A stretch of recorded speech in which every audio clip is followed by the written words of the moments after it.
To Kill a Mockingbird, Chapter 5. My nagging got the better of Jem eventually, as I knew it would, and to my relief we slowed down the game for a while.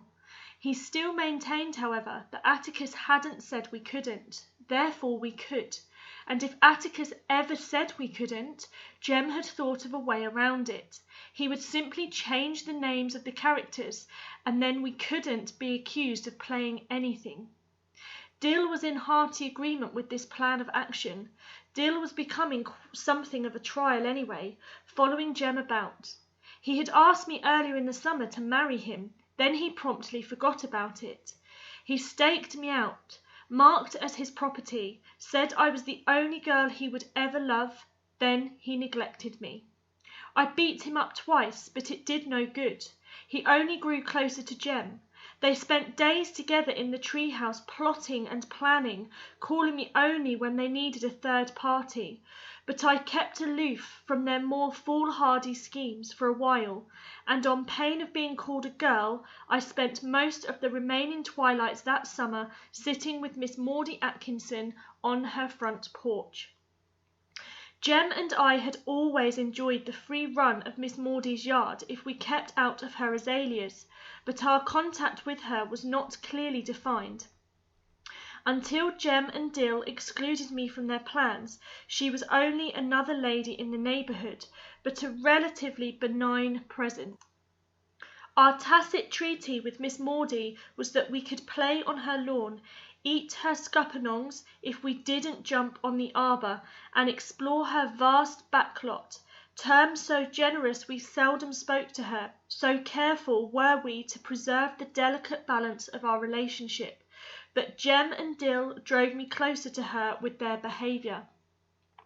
Miss Maudie hated her house. Time spent indoors was time wasted. She was a widow, a chameleon lady who worked in her flower beds in an old straw hat and men's coveralls. But after her 5 o'clock bath she would appear on the porch and reign over the street in magisterial beauty. She loved everything that grew in God's earth, even the weeds, with one exception. If she found a blade of nutgrass in her yard, it was like the Second Battle of Marne. She swooped down upon it with a tin tub and subjected it to blast from beneath with a poisonous substance she said was so powerful it'd kill us all if we didn't stand out of the way. "Why can't you just pull it up?" I asked, after witnessing a prolonged campaign against a blade not 3 inches high. "Pull it up, child, pull it up!" She picked up the limp sprout and squeezed her thumb up its tiny stalk.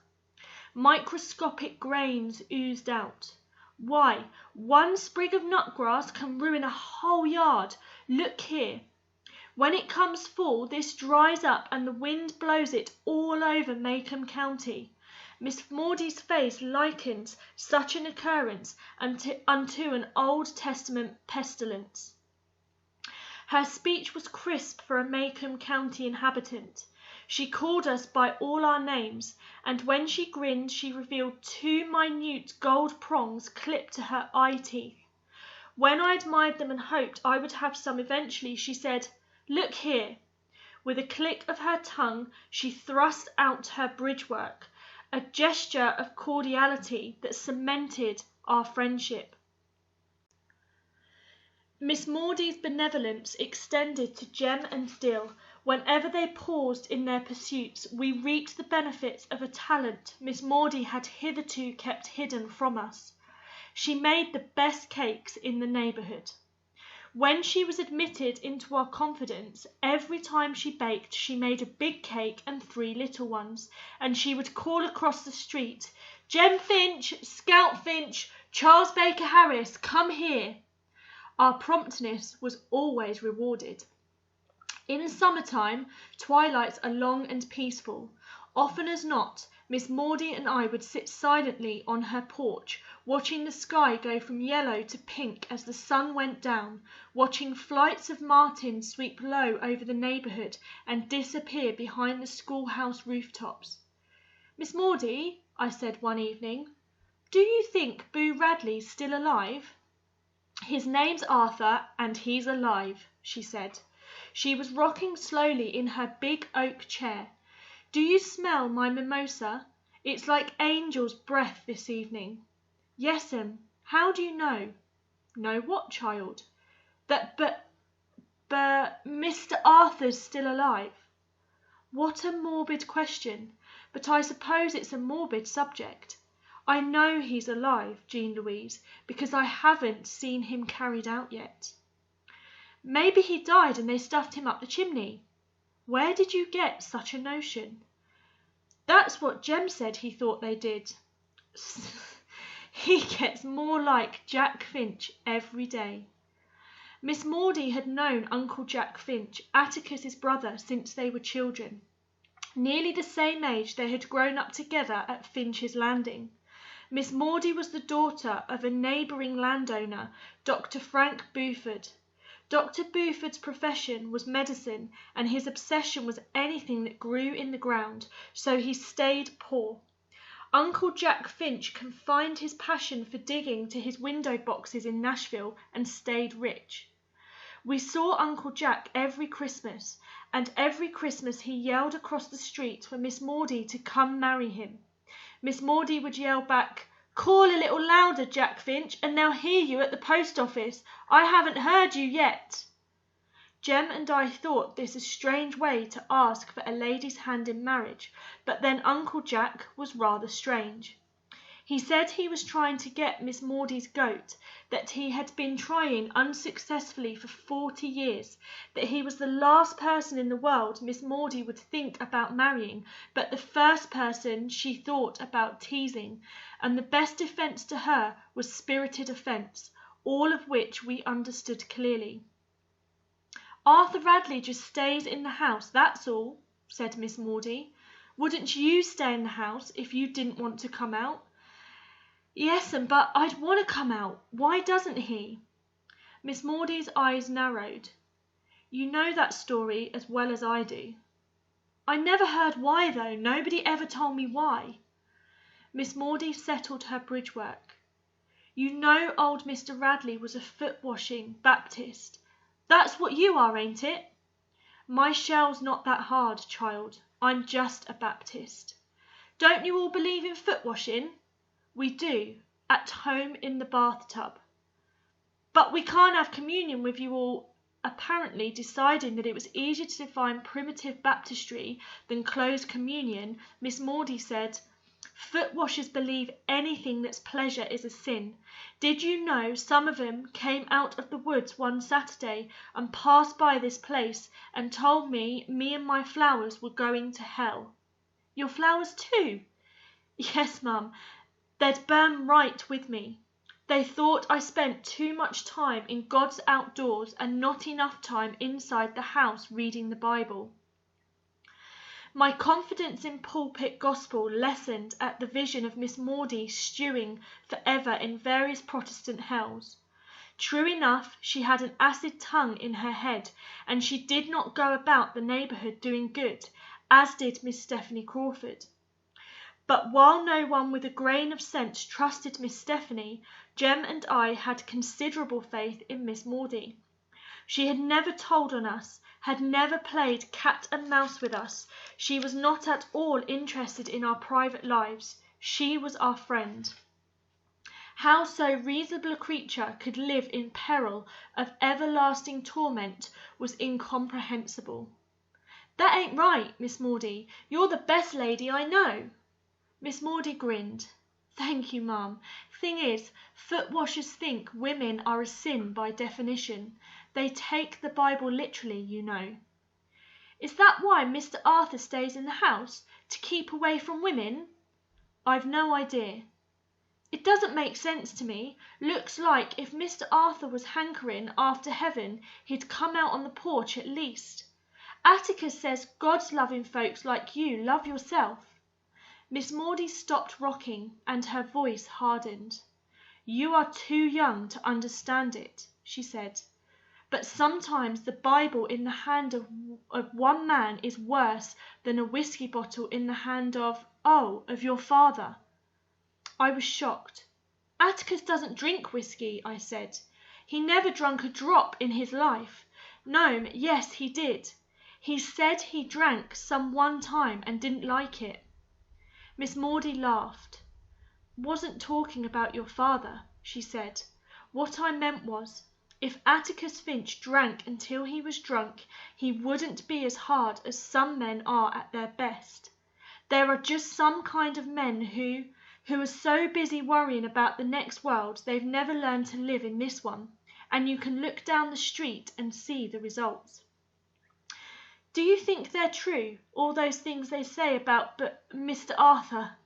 What things? I told her. That is 3/4 coloured folks and 1/4 Stephanie Crawford, said Miss Maudie grimly. Stephanie Crawford even told me once she woke up in the middle of the night and found him looking in the window at her. I said, what did you do, Stephanie? Move over in the bed and make room for him? That shut her up a while. I was sure it did. Miss Maudie's voice was enough to shut anybody up. No, child, she said. That is a sad house. I remember Arthur Radley when he was a boy. He always spoke nicely to me, no matter what folks said he did. Spoke as nicely as he knew how. You reckon he's crazy? Miss Maudie shook her head. If he's not, he should be by now. The things that happen to people we never really know. What happens in houses behind closed doors? What secrets? Atticus don't ever do anything to Jem and me in the house that he don't do in the yard, I said, feeling it my duty to defend my parent. Gracious child, I was ravelling a thread, wasn't even thinking about your father, but now that I am, I'll say this. Atticus Finch is the same in his house as he is on the public streets. How'd you like some fresh pound cake to take home? I liked it very much. Next morning, when I wakened, I found Jem and Dill in the backyard deep in conversation. When I joined them, as usual, they said, go away. Will not. This yard's as much mine as it is yours, Jem Finch. I got just as much right to play in it as you have. Dill and Jem emerged from a brief huddle. If you stay, you've got to do what we tell you, Dill warned. Well, I said, who's so high and mighty all of a sudden? If you don't say you'll do what we tell you, we ain't going to tell you anything, Dill continued. You act like you grew 10 inches in the night. All right, what is it? Jem said placidly, we are going to give a note to Boo Radley. Just how? I was trying to fight down the automatic terror rising in me.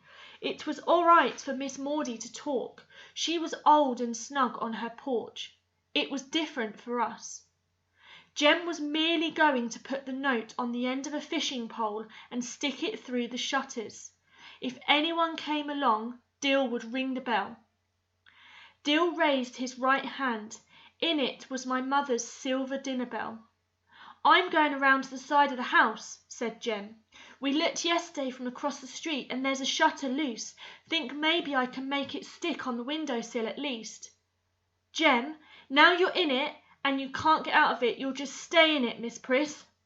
Okay, but I don't want to watch. Jem, somebody was... Yes, you will. You'll watch the back end of the lot and Dill's going to watch the front of the house and up the street. And if anybody comes, he'll ring the bell. That clear? All right then. What did you write him? Dill said, we're asking him real politely to come out sometimes and tell us what he does in there. We said we wouldn't hurt him and we'd buy him an ice cream. You all have gone crazy. He'll kill us. Dill said, it's my idea. I figure if he'd come out and sit a spell with us, he might feel better. How do you know he don't feel good? Well, how do you feel if you'd been shut up for 100 years with nothing but cats to eat? I bet he's got a beard down to here. Like your daddy's? He ain't got a beard, Dill stopped, as if trying to remember. Caught ya, I said. You said 'fore you went off the train good, your daddy had a black beard. If it's all the same to you, he shaved it off last summer. Yeah, and... I've got the letter to prove it. He sent me $2 too. Keep on. I reckon he even sent you a mounted police uniform. That and never showed up, did it? You just keep on telling them, son." Dill Harris could tell the biggest ones I ever heard. Among other things, he had been up in a mail plane 17 times, he had been to Nova Scotia, he had seen an elephant, and his granddaddy was Brigadier General Joe Wheeler and left him his sword. "You all hush," said Jem. He scuttled beneath the house and came out with a yellow bamboo pole. "Reckon this is long enough to reach from the sidewalk?" "Anybody who's brave enough to go up and touch the house hadn't ought to use a fishing pole," I said. "Why don't you just knock the front door down?" "This is different," said Jem. "How many times do I have to tell you that?" Dill took a piece of paper from his pocket and gave it to Jem. The three of us walked cautiously toward the old house. Dill remained at the light pole on the front corner of the lot, and Jem and I edged down the sidewalk parallel to the side of the house. I walked beyond Jem and stood where I could see around the curve. "All clear," I said. "Not a soul in sight." Jem looked up the sidewalk to Dill, who nodded. Jem attached the note to the end of the fishing pole, let the pole out across the yard and pushed it towards the window he had selected. The pole lacked several inches of being long enough, and Jem leaned over as far as he could. I watched him making jabbing motions for so long, I abandoned my post and went to him. "Can't get it off the pole," he muttered. "Or if I get it off, I can't make it stay. Go on, back down the street, Scout." I returned and gazed around the curve at the empty road. Occasionally I looked back at Jem, who was patiently trying to place the note on the window-sill. It would flutter to the ground, and Jem would jab it up, until I thought if Boo Radley ever received it, he wouldn't be able to read it. I was looking down the street when the dinner bell rang. Shoulder up, I reeled around to face Boo Radley and his bloody fangs. Instead, I saw Dill ringing the bell with all his might in Atticus's face. Jem looked so awful I didn't have the heart to tell him I told him so. He trudged along, dragging the pole behind him on the sidewalk. Atticus said, "Stop ringing that bell." Dill grabbed the clapper. In the silence that followed, I wished he'd start ringing it again. Atticus pushed his hat to the back of his head and put his hands on his hips. "Jem," he said, "what were you doing?" "Nothing, sir." "I don't want any of that. Tell me." We were just trying to give something to Mr. Radley." "What were you trying to give him?" "Just a letter." "Let me see it." Jem held out a filthy piece of paper. Atticus took it and tried to read it. "Why do you want Mr. Radley to come out?" Dill said, "We thought he might enjoy us," and dried up when Atticus looked at him. "Son," he said to Jem, "I'm going to tell you something and tell you one time. Stop tormenting that man. That goes for the other two of you. What Mr. Radley did was his own business. If he wanted to come out, he would. If he wanted to stay inside his own house, he had the right to stay inside, free from the attentions of inquisitive children, which was a mild term for the likes of us. How would we like it if Atticus barged in on us without knocking when we were in our rooms at night? We were, in effect, doing the same thing to Mr. Radley. What Mr. Radley did might seem peculiar to us, but it did not seem peculiar to him. Furthermore, had it never occurred to us that the civil way to communicate with another being was by the front door instead of a side window? Lastly, we were to stay away from that house until we were invited there. We were not to play an asinine game he had seen us playing or make fun of everybody on this street or in this town. "We weren't making fun of him, we weren't laughing at him," said Jem. "We were just—" "So that was what you were doing, was it? Making fun of him? No," said Atticus, putting his life's history on display for the edification of the neighbourhood. Jem seemed to swell a little. "I didn't say we were doing that. I didn't say it." Atticus grinned slyly. "You just told me," he said. You stop this nonsense right now, every one of you." Jem gaped at him. "You want to be a lawyer, don't you?" Our father's mouth was suspiciously firm, as if he were trying to hold it in line. Jem decided there was no point in quibbling, and was silent. When Atticus went inside the house to retrieve a file he had forgotten to take to work that morning, Jem finally realized that he had been done in by the oldest lawyer's trick on record. He waited a respectful distance from the front steps, watched Atticus leave the house, and walked towards town. When Atticus was out of earshot, Jem yelled after him, "I thought I wanted to be a lawyer, but I ain't so sure now."